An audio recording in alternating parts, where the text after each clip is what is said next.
Well, welcome to a special panel of discussion with three of Perth's property buyers agents.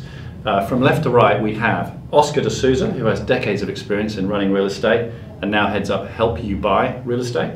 Jana van der Graaf has a master's in property valuation and law and runs Perth Property Buyers Services. And on the right, we have David Devenish, who has extensive qualifications in business and property and is managing director of Profound Property. Welcome to you all. Thanks for coming along. They also all appear on the AussieHome.com website, so do check out their services. Now, some of you may be thinking, what on earth does a buyer's agent do? So the first question from me, and maybe to you, Oscar, if I may, I'm sure you'd all argue the best buyer's agent in the business, but before you do that, what is a buyer's agent and what exactly do you do? A buyer's agent helps buyers, represents buyers I should say, to achieve their objectives to buy property. A lot of them under the misconception that the agent selling the property is in fact an agent that represents them, but that is not the case. The agent actually represents the seller. So most of the time the buyers, Jana, are on their own and you're sort of acting for them. Exactly. Where the real estate agent will be acting for the seller. Exactly. Right.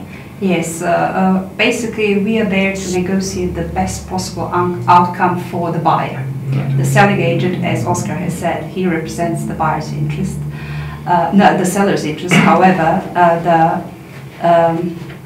the buyer's agent represents the buyer's interest.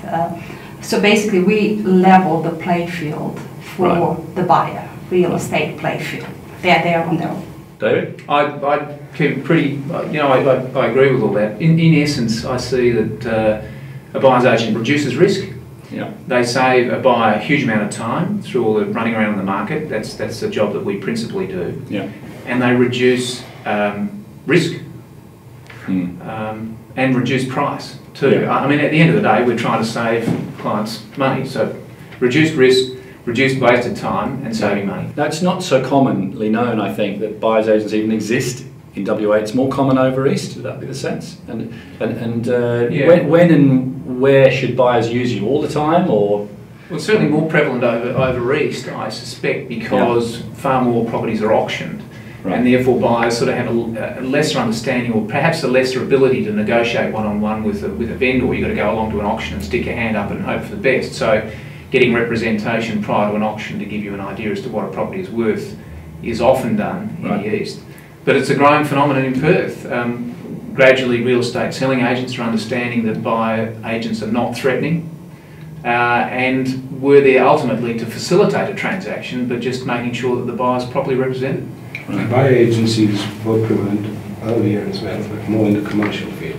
Oh, right, okay. Okay, the residential is something that's coming now in the last maybe 5 years, purely because we believe the buyer needs more help when buying a property than a seller when he's selling, because the buyer is buying for a longer term process, while the seller just wants to get out of the way at the best price and best return on their property. So from all of you, what sort of proportion of buyers out there use an agent at the moment? Obviously it's growing. Is it 10%, 5%? I'd say less than that. I've heard statistics about a year ago, only 1%. Only 1%. And mostly those who are out of Perth, who are out of town, overseas investors. So a great proportion of our clients are still those who do not live in it. At least this is my case.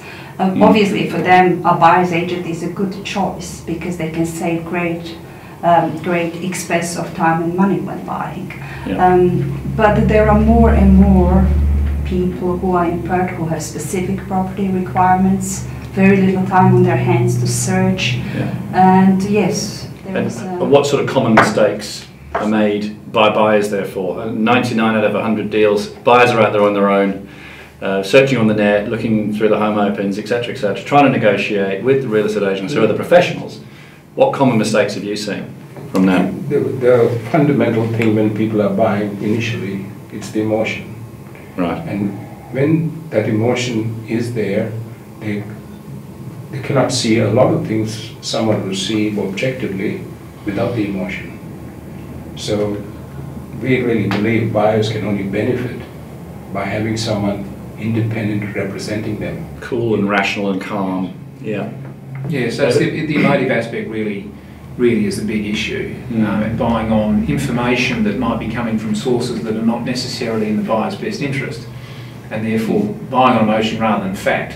A lot of people buy a property based on and determine price by what everything else is on the market and at what price everything else is on the market. So if property A, B, C, D and E or F are on certain prices, well, that must make this one worth this certain price. Well, in actual fact, you need to also look at sales evidence. What a property is actually physically sold for as part of that whole process as well. And that's part of our due diligence, if you like. And presumably you're doing this all the time, whereas when you're out buying a property, you might be only doing that 4 or 5 times in your life. Most buyers buy one house every 7 years or so. We Right. buy them every day. Well, that ends the first segment of panel discussion with the buyer's agents. Next time we get these guys together, we're going to talk about how you actually get started looking for properties.